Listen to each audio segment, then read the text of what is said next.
What do you think about Mike McDaniel's future, the offensive coordinator for the 49ers? He's gotten one or two requests. Do you think he'll get hired? I don't think so this year, but it's starting to happen. I I think see. it's starting to happen. And a lot of people criticize Mike McDaniel for his press conferences, but when you talk to a lot of people, they say he's one of the smartest minds and he has a lot to do with Yeah. how this run game goes. Yes. I believe it was Andrew Hawkins. He's an analyst now, former Cleveland Browns player. Right. He retweeted that video of him talking about the angles in the run game and how they use it to keep defenses off balance. And he retweeted it and said, one of the smartest minds in the game. And I think that's his reputation around there. Yep. So Especially with the run game. Right. He'll just be the latest Shanahan guy from Shanahan tree that not this year, I don't believe, but next year will probably get a lot more looks and a chance to get hired. But I could be wrong. He could get hired this year. But it seems like this has gained steam out of nowhere, basically. Mike McDaniel is largely gone unspoken about. Like, nobody's speaking about him around here. And now all of a sudden it's all these people out of the woodwork. Well, look, we want to talk to him. Well, he's actually a really smart mind. And I think we all knew that, but I don't think that we knew the reputation was as far and wide as it's been shown the last few days. So it's going to happen sooner than later, but I just don't think it happens this year. Well, if Adam Peters gets hired, now he's got a friend in a position of power that's hiring. And if Adam Peters can't land Josh McDaniels, this guy has the same name minus the S, singular McDaniel. It could, and maybe they like McDaniel. He won't leave you at the altar. He won't leave you at the altar either. True. So I'm with you. I don't expect Mike McDaniel to become a head coach yet, but the more this offense has success, the less his presentation will matter. People will want that run game because, frankly, I think he might be the best run game coordinator in the league. I mean, the Niners do everything in their run game, and they do it all well. They do everything well. Yep.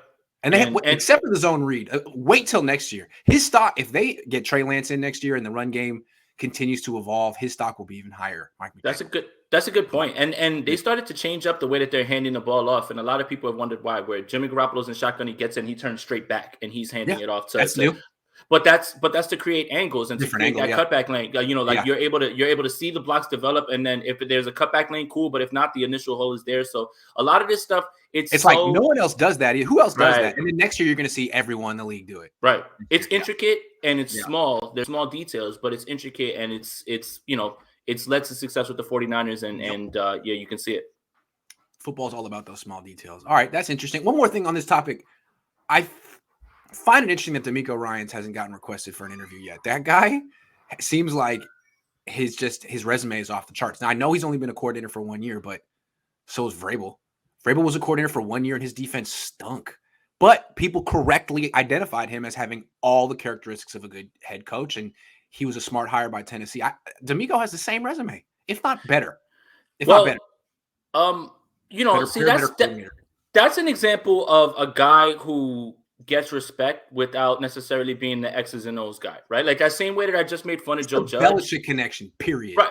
It is, but he's the only one who really did anything. And I don't even think he was under Bill, right? Like I think he was just in Houston with Bill O'Brien. Right. But he played for Bill for all right. Years. That's why. Right. So I mean, but Vrabel is the anti Joe Judge. Like Mike Vrabel is what Joe Judge thinks he is. Right. Just necessarily being a good coach doesn't have to do all the time with X's and O's and things like that. Getting the respect, getting your team ready all the time.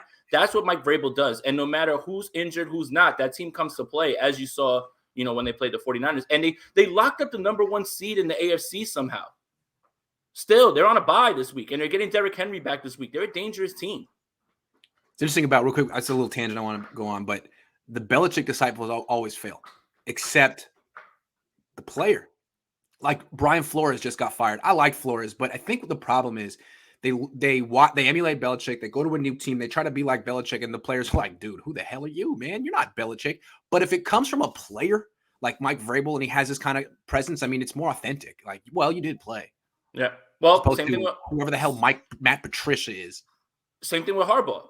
Right? Like Harbaugh played, and that's why he's able to talk to quarterbacks like that. And with Patricia's actually a really good defensive mind, but he definitely isn't like head coach material, the way that he talks to players and things like that. And with Flores, unfortunately, that feels like a power struggle between the GM and him, and they made a move to just get rid of him because there's been rumblings that he wanted Herbert, the GM wanted Tua.